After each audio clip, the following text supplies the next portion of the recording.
എന്നൊക്കെ വെച്ചിട്ട് പറയാൻ പറ്റും. അല്ലെങ്കിൽ വാട്ട് എ ടെറിഫിക് ഡേ, ഭയങ്കര ഭീകരമായിട്ടുള്ള ഫൈറ്റ് കണ്ടില്ലേ.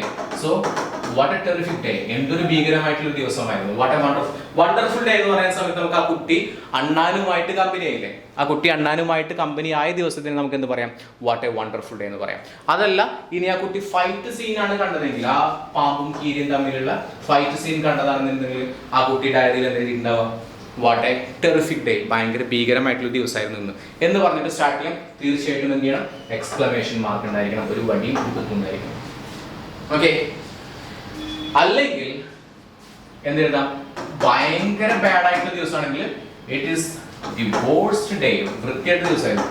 It is a worst day in my life, എൻ്റെ ജീവിതത്തിൽ തന്നെ ഏറ്റവും വൃത്തികെട്ട ഒരു ദിവസമായിരുന്നു എന്ന് പറഞ്ഞിട്ട് എന്ത് ചെയ്യാം, സ്റ്റാർട്ട് ചെയ്യാം. ഓക്കെ. അപ്പൊ എല്ലാം കഴിഞ്ഞിട്ട് എന്ത് ചെയ്യണം, എക്സ്ക്ലമേഷൻ മാർക്ക് ഉണ്ടായിരിക്കണം കേട്ടോ. അപ്പൊ എന്താണ് ആ ദിവസം എന്നുള്ളതിനെ കുറിച്ചിട്ട് പറയാം. ഓക്കെ. പിന്നീട് അപ്പൊ ആ സംഭവം കഴിഞ്ഞു. പിന്നീട് ചെയ്യേണ്ടത് വെച്ച് കഴിഞ്ഞാൽ ഷോർട്ട് ആയിട്ടുള്ള സെന്റൻസുകളിൽ കാര്യങ്ങൾ അവതരിപ്പിക്കാം. ആക്ച്വലി ഡയറി എഴുതുന്നപ്പോഴാണ് നിങ്ങൾ ഉറങ്ങാൻ പോകുന്ന സമയത്തല്ല എഴുതുന്നത്.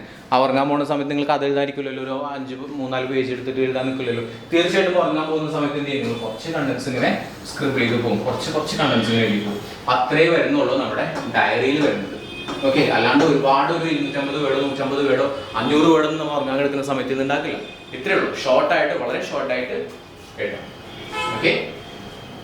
അവസാനം നമ്മൾ ഉറങ്ങാൻ പോകുമ്പോൾ സാധാരണ എന്ത് ചെയ്യും, പ്രാർത്ഥിച്ചിട്ട് അല്ലെങ്കിൽ ഒരു ശുഭാപ്തി വിശ്വാസത്തോടു കൂടി അല്ലെങ്കിൽ ഒരു ഒപ്റ്റിമിസത്തോട് കൂടിയിട്ടാണ് ഉറങ്ങുന്നുണ്ടാവുക. നല്ല ഒരു ശുഭാപ്തി വിശ്വാസത്തോട് കൂടിയിട്ടാണ് ഉറങ്ങുന്നുണ്ടാവുക. അപ്പൊ തീർച്ചയായിട്ടും എന്താ പറയാ, അവസാനത്തെ ലാസ്റ്റ് സെന്റൻസ് എന്ന് പറയാം, ഡയറിയുടെ ലാസ്റ്റ് സെന്റൻസ് ആണ്. ഡയറിയുടെ ലാസ്റ്റ് സെന്റൻസ് എന്ന് പറയുന്നത് ഗോഡ്, ദൈവമേ, please show me a way. ദൈവമേ എനിക്കൊരു വഴി കാണിച്ചു തരൂ, please show me a way. Okay. ഇനി അല്ലെങ്കിൽ പറയാം, please show me a way, എനിക്കൊരു വഴി കാണിച്ചു തരൂ. അതായത് നമ്മുടെ സ്കോളർഷിപ്പ് ജാക്കറ്റിൽ മാർത്ത ഉറങ്ങുന്ന ദിവസമാണെന്നുണ്ടെങ്കിൽ, മാർത്തയ്ക്ക് സ്കോളർഷിപ്പ് ജാക്കറ്റ് കിട്ടാൻ സാധ്യതയില്ല എന്ന് പറഞ്ഞ സമയത്ത്, മാർത്ത ഉറങ്ങുന്ന സമയത്ത് മാർത്ത പറഞ്ഞിട്ടുണ്ടാവും എന്തെന്നറിയോ, ദൈവമേ ദയവായിട്ട് എനിക്കൊരു വഴി കാണിച്ചു തരൂ. അഥവാ ഇനി മാർത്തയ്ക്ക് സ്കോളർഷിപ്പ് ജാക്കറ്റ് തരാൻ റെഡിയാണ്, സ്കോളർഷിപ്പ് ജാക്കറ്റ് മേടിക്കാൻ പോകുന്നതിന്റെ തലേ ദിവസമാണ് മാർത്ത ഡയറി എഴുതുന്നതെങ്കിൽ, ഐ എം സോ എക്സൈറ്റഡ് എന്ന് പറയാം. സോ എക്സൈറ്റഡ് എന്ന് പറഞ്ഞിട്ട് അവസാനിപ്പിക്കാം, എൻഡ് ചെയ്യാം. Okay. I can't wait, I am so excited, I am astonished, ഇങ്ങനെയുള്ള വേർഡ്സ് ഒക്കെ നിങ്ങൾക്ക് അല്ലെങ്കിൽ വാക്കുകളൊക്കെ സെന്റൻസുകളൊക്കെ ഉപയോഗിക്കാൻ പറ്റും. ഓക്കെ. അപ്പോൾ ക്ലാസ് കഴിഞ്ഞിട്ട് നിങ്ങൾക്ക് ഏതെങ്കിലും തരത്തിലുള്ള വാക്കുകൾ, സെന്റൻസുകൾ അല്ലെങ്കിൽ ഇതിൻ്റെ ഫോർമാറ്റ് വേണമെന്നുണ്ടെങ്കിൽ തീർച്ചയായിട്ടും ഇതിൻ്റെ PDF അയച്ചു തരാം. അപ്പോൾ നിങ്ങൾക്കൊരു മോഡൽ കിട്ടും. അപ്പോൾ അത് നോക്കിയിട്ട് നിങ്ങൾക്ക് പഠിക്കാം. ചില വേർഡുകൾ കുറച്ച് 1-2 സെന്റൻസ് ഒക്കെ നിങ്ങളൊന്ന് ബൈ ഹാർട്ട് ചെയ്ത് വെക്കുന്നത് കുറച്ചുകൂടി നല്ലതായിരിക്കും. ഓക്കെ, മനസ്സിലായോ? അപ്പോൾ നമ്മൾ ഡിസ്കോഴ്സ് റൈറ്റിംഗ് ആണ് പറഞ്ഞുകൊണ്ടിരിക്കുന്നത്. ഡിസ്കോഴ്സ് റൈറ്റിംഗിൽ നമ്മൾ ഡയറി, ആദ്യത്തെ കേസ് ആയിട്ടുള്ള ഡയറി പറഞ്ഞു കഴിഞ്ഞു. ഓക്കെ. നെക്സ്റ്റ് അടുത്തത് ഡയറി കഴിഞ്ഞു. അടുത്ത പരിപാടി എന്തുട്ടാ? ഡയറി കഴിഞ്ഞാൽ പിന്നെ വരുന്നത് നെറേറ്റീവ് ആണ്. നെറേറ്റീവ്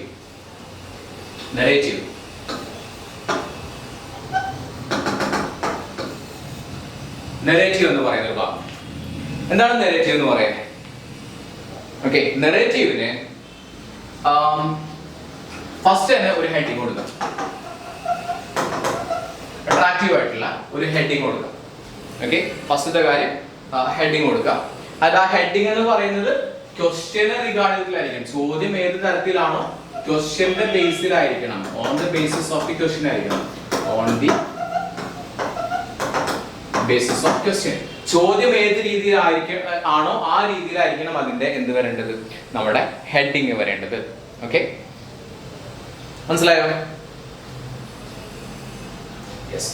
ഇനി ഇതിൽ നമ്മൾ പറയുന്നത് നല്ല വ്യക്തമായിട്ട് ക്ലിയർ ആയിട്ട് ആ ചോദ്യത്തിൽ. അപ്പൊ ഇതിൽ മെയിൻ ആയിട്ടുള്ള കാര്യം ശ്രദ്ധിക്കേണ്ടത് അറിയോ, നിങ്ങൾ എല്ലാ ചാപ്റ്റേഴ്സിന്റെയും സമ്മറി മനസ്സിലാക്കിയിരിക്കണം. ഒരിക്കലും ബൈ ഹാർട്ട് പഠിക്കണം എന്ന് പറയുന്നില്ല.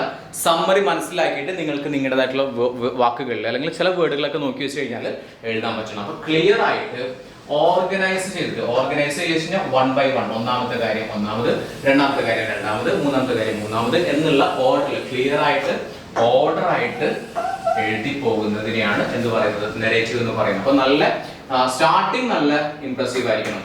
ഇംപ്രസീവ് ആയിട്ടുള്ള നല്ല അടിപൊളിയായിട്ട് എന്ത് ചെയ്യണം, സ്റ്റാർട്ടിങ് ഉണ്ടായിരിക്കണം, ബിഗിനിങ് അടിപൊളിയായിരിക്കണം. അതേപോലെ തന്നെ ഇംപ്രസീവ് ആയിട്ടുള്ള എന്തുണ്ടായിരിക്കണം, എൻഡിങ് ഉണ്ടായിരിക്കണം. നല്ല അടിപൊളിയായിട്ട് സ്റ്റാർട്ട് ചെയ്യാൻ വേണം, അടിപൊളിയായിട്ട് എന്ത് ചെയ്യാൻ വേണം, എൻഡ് ചെയ്യാൻ വേണം. നമ്മുടെ ആ ഒരു കഥയുടെ സമ്മറിയും കാര്യങ്ങളൊക്കെ ഒന്ന് നല്ല ഡീറ്റെയിൽ ആയിട്ട് അടിപൊളിയായിട്ട് എഴുതി കഴിഞ്ഞാൽ നമുക്ക് നെറേറ്റീവിന് മാർക്ക് കിട്ടുന്നതാണ്. കിട്ടിയോ? അതിൽ എന്തെങ്കിലും ഡൗട്ട് ഉണ്ടെന്ന് ചോദിച്ചേ.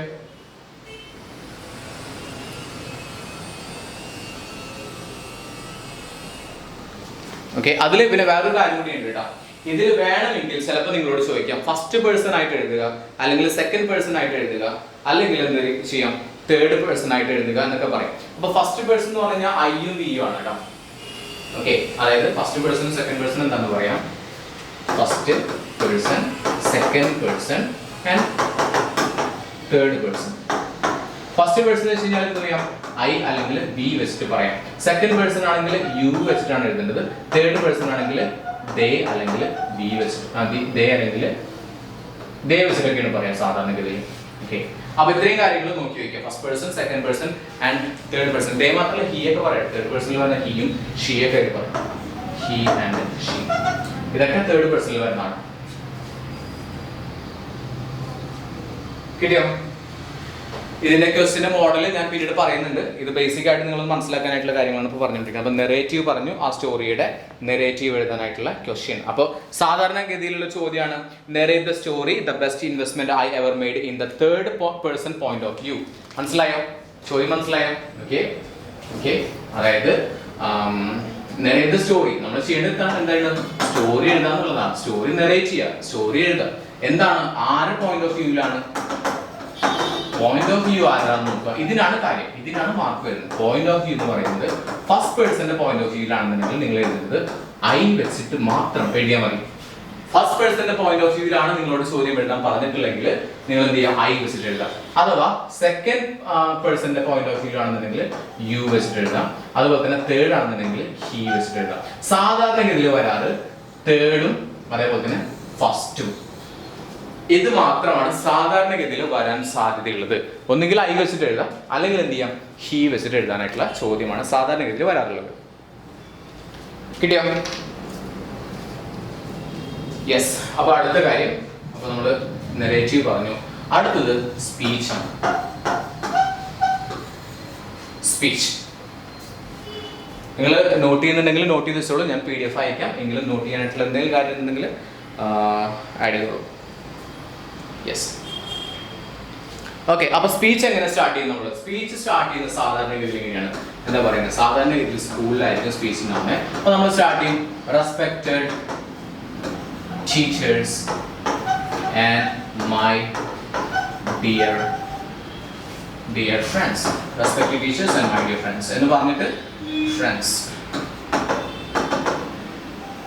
എന്ന് പറഞ്ഞിട്ട് സ്റ്റാർട്ട് ചെയ്യും. Respected teachers and my dear friends എന്ന് പറഞ്ഞ് സ്റ്റാർട്ട് ചെയ്യും. ഇവിടെ വേണമെങ്കിൽ റെസ്പെക്റ്റഡ് പ്രിൻസിപ്പൽ, ടീച്ചേഴ്സ്, പിന്നെ parents and my dear friends എന്ന് വേണമെങ്കിലും നിങ്ങൾക്ക് എന്ത് ചെയ്യാൻ പറ്റും, നിങ്ങൾക്ക് വേണമെങ്കിൽ ആഡ് ചെയ്ത് പറയാം. ഓക്കെ, അപ്പൊ അത് പറഞ്ഞു, സ്റ്റാർട്ടിങ് അത് പറഞ്ഞു, respected teachers and my dear friends. Simple ആയിട്ട് ഇത്രേ പറയുന്നുള്ളൂ. വേണമെങ്കിൽ നിങ്ങൾക്ക് കൂടുതലായിട്ട് എഴുതാൻ താല്പര്യം ഉണ്ടെങ്കിൽ എഴുതാം, respected principal, teachers, parents and my dear friends. Okay, പിന്നെ പറയാം, ഈ അസുലഭപരമായിട്ടുള്ള അല്ലെങ്കിൽ ദിവസത്തിൽ ഓൺ ദിസ് വണ്ടർഫുൾ, സിമ്പിൾ ആയിട്ട് എഴുതാം, ഓൺ ദിസ് വണ്ടർഫുൾ ഡേ, അല്ലെങ്കിൽ ഡേന് പകരം മൊമെന്റിനോ ഒക്കേഷനോ ഒക്കെ പറയാം. സിമ്പിൾ ആയിട്ട് ഡേ എന്ന് പറഞ്ഞാൽ ഓൺ ദിസ് വണ്ടർഫുൾ ഡേ